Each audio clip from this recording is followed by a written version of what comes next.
والله العظيم تلاتة. يعني الواحد بيشوف العجب والله. كوادر الزمالك دول، استغفر الله العظيم يا رب. السلام عليكم ورحمة الله وبركاته. النهارده انا حابب ان انا اتكلم عن كوادر الزملكاويه اللي بتطلع في الاعلام، وبتطلع تشكك في المصداقيه بتاعت النادي الاهلي وجماهيره، والعقليه بتاعت الاهلي والمنتاليتي وكل حاجه.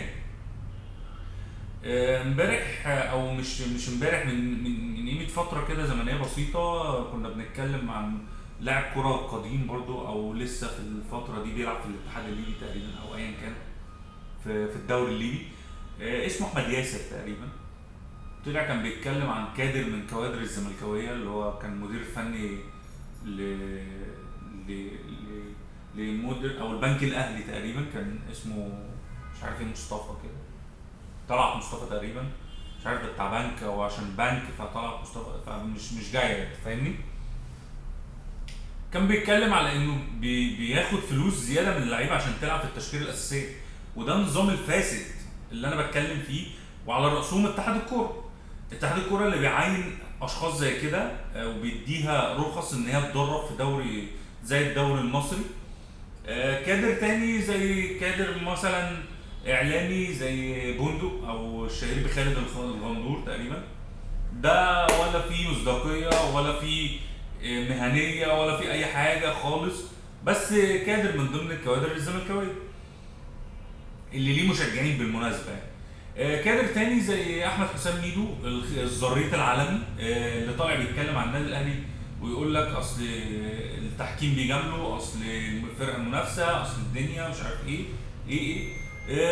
وتيجي تبص لما كان واجهه للزمالك، كان بيخبط في النادي الاهلي، وتقريبا جاله منظور او جاله اشعار ان الزمالك هيفلس، فنط من المركبه وسابه. ولا تسمع ان هو بيتكلم عن الزمالك، ولا تسمع ان هو بيتكلم في اي حاجه في الدوري. عنده برنامج دلوقتي بياكل منه عيش وشكرا. البني ادم الوحيد اللي بيعرف يسترزق من لقمه العيش، او يجيب لقمه العيش بتاعته من كره القدم.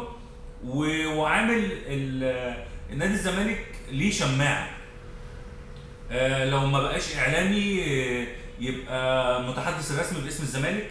لو مش متحدث الرسمي باسم الزمالك يبقى مدير فني. لو مش مدير فني يبقى عضو في مجلس الاداره. لو مش عضو في مجلس الاداره يطلع في بودكاست يلم ريتش ومش عارف ايه، ويعمل بروباجندا للنادي الزمالك. هو ده مين. على غرار بقى الناس دي، احمد ديودار اللي محدش يعرف عنه اي حاجه. واحد زي اسمه مش عارف ايه، سليم ده ولا صلاح سليم او صلاح سليم، ما اعرفش اني شارع في مصر.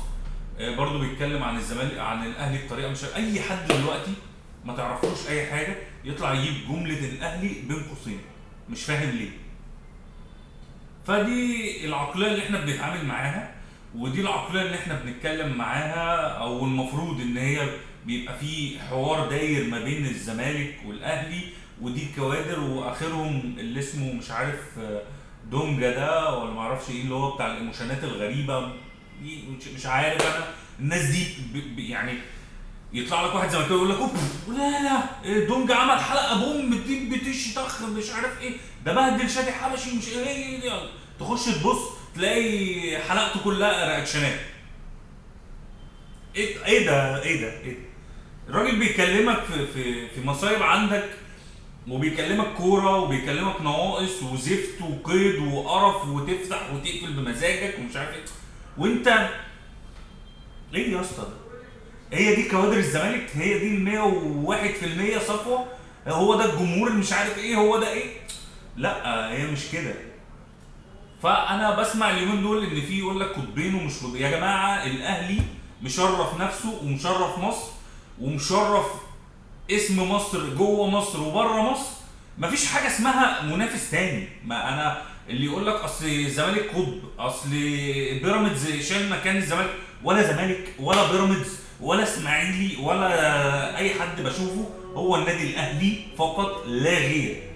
بتكلم النهارده ان النادي الاهلي تمام تعاقد مع مدير فني دنماركي. يا رب يكون على قد الحدث وعلى قد المستوى اللعيبه اللي في النادي الاهلي. سامع ان في 5 تدعيمات جايه ان شاء الله. النادي الاهلي برضو بيدعم صفوفه ب5 تدعيمات ان شاء الله في يناير، وتقريبا خلص صفقه او صفقتين الله اعلم لسه برضو. فكره ان الاستقرار في الاهلي مطلوب، لان النقله اللي جايه ان شاء الله اول ماتش رسمي تقريبا هيبقى في افريقيا، فهنشوف هنعمل ايه، وهنشوف المدير الفني الجديد باول تمرينه ليه يوم الثلاث ان شاء الله. فيا رب يا رب يكون على قد المستوى لجمهور الاهلي واحلام وطموحات النادي الاهلي. نتمنى الفتره الجايه ديت يكون في تركيز من مجلس الاداره. عوده سيد عبد الحفيظ مهمه جدا جدا جدا جدا للنادي الاهلي وفريق النادي الاهلي. اتمنى ان يبقى في قبل ما يبقى في صحوبيه في الاداره يبقى في مصلحه الاهلي الاول، وعشان كده او من خلال كده نتج الشعار بتاع الاهلي فوق الجميع. صباحكم خير، صباحكم كله رزق ان شاء الله. ان شاء الله نتقابل في فرصه احسن من كده، ومن انجاز لانجاز للنادي الاهلي.